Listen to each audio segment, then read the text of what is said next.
साथियों, जय सीताराम, जय भारत माता की, जय हिंदुस्तान की। एक छोटी सी घटना मैं आज की एकदम तरोताज़ा घटना मैं आपको बताऊंगा। देखिए, आज 15 अगस्त का दिन था और मैं अपने विद्यालय में, यानी जहां मैं कार्यरत हूं, या यूं कह दीजिए कि मैं प्राइवेट संस्था है वहां पर मैं अध्यापन का कार्य करता हूं।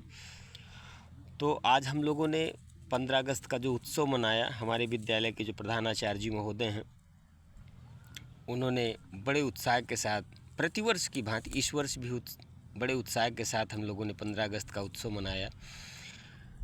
बंधुवर, एक छोटी सी कहानी है। आज हमारे प्रधानाचार्य महोदय ने तिरंगे की विशेषता को बच्चों के सामने बताया। बच्चे भी बड़े उत्साहित थे, लेकिन एक छोटी सी कहानी मेरे मन में भी आ रही है और मैं भी कुछ बताना चाहता हूँ। देखिए, एक विद्यालय में, हमारे ही बुंदेलखंड का विद्यालय है, और बुंदेलखंड के किसी विद्यालय, माना कि किसी विद्यालय में गुरुजन बंधुओं ने बच्चों से तिरंगे के विषय में पूछा, बच्चों ये बताओ तिरंगे में कितने रंग होते हैं। किसी ने 3 बताया, किसी ने 4 बताया, किसी ने कुछ बताया, किसी ने कुछ बताया। मतलब उन्होंने तिरंगे के विषय में, तिरंगे के रंगों के विषय में गुरुजी से बताया। एक बच्चा खड़ा हुआ और बड़े ही शालीन भाव से गुरुजी से हाथ जोड़कर, विनम्र होकर के गुरुजी से बताया कि गुरुजी, तिरंगे में 5 रंग होते हैं। तिरंगे में 5 रंग होते हैं। गुरुजी आश्चर्यचकित होकर के पूछने लगे कि बेटा, तिरंगे में 3 रंग होते हैं। चलो, एक रंग हमने अशोक चक्र का भी मान लिया तो 4 रंग हो गए। ये 5वां रंग तूने कहाँ से ले लिया? किस किताब में, किस साहित्य में लिखा हुआ है कि तिरंगे के 5 रंग होते?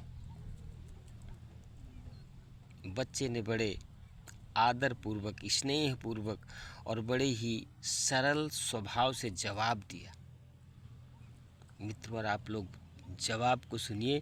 3 रंग तिरंगे के हो गए, चौथा रंग गुरुजी के कथनानुसार हम चक्र का भी, अशोक चक्र का भी मिला देते हैं तो 4 रंग हो जाते हैं।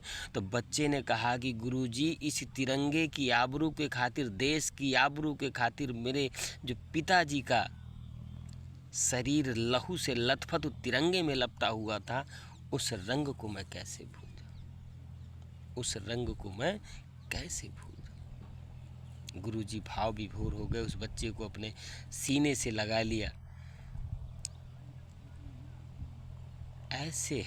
ऐसे हैं हमारे देश के वीर, ऐसे हैं हमारे मातृभूमि के सपूत, जो अपनी देश की रक्षा के लिए, अपने देश के तिरंगे की आबरू के लिए अपने खून को भी पानी की तरह बहा देते हैं, तनिक भी विचार नहीं करते हैं।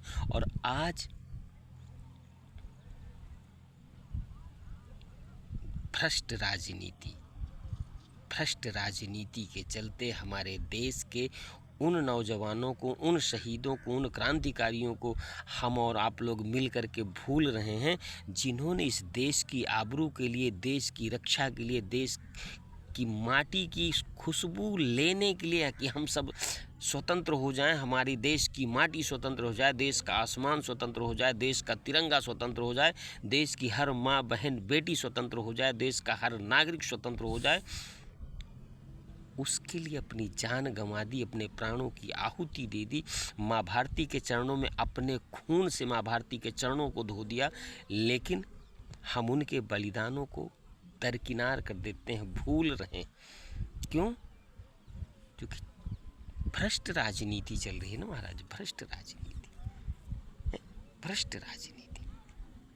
और जब 15 अगस्त आता है, 26 जनवरी आती है, तो दुनिया भर के पोशाकों में, दुनिया भर के परिधानों को पहन करके हम वहाँ पहुँचते हैं। बढ़िया महकता हुआ इत्र भी लगा हुआ है, बड़ी बड़ी मर्सिडीज गाड़ियाँ, लग्जरी गाड़ियाँ भी लगी हुई हैं, दुनिया भर के गार्ड भी लगे हुए हैं कि कोई हमको छू ना ले।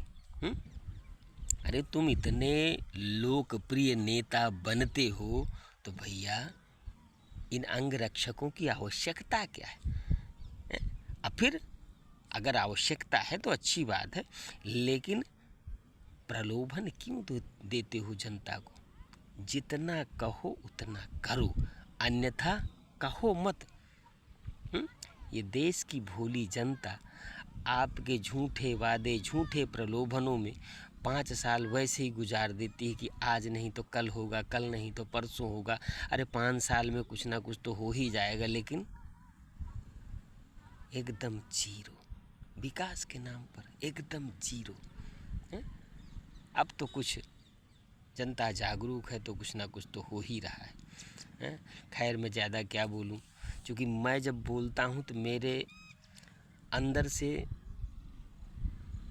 बहुत कुछ निकलता है, लेकिन मैं अपने आप में बहुत बर्दाश्त करता हूँ, संभाल कर बोला करता हूँ, फिर भी कुछ ना कुछ निकल ही जाता है महाराज।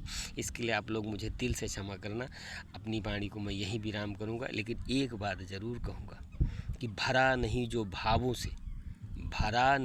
भावों से बहती जिसमें रसधार नहीं, वो हृदय नहीं, वो पत्थर है जिसमें स्वदेश का प्यार नहीं।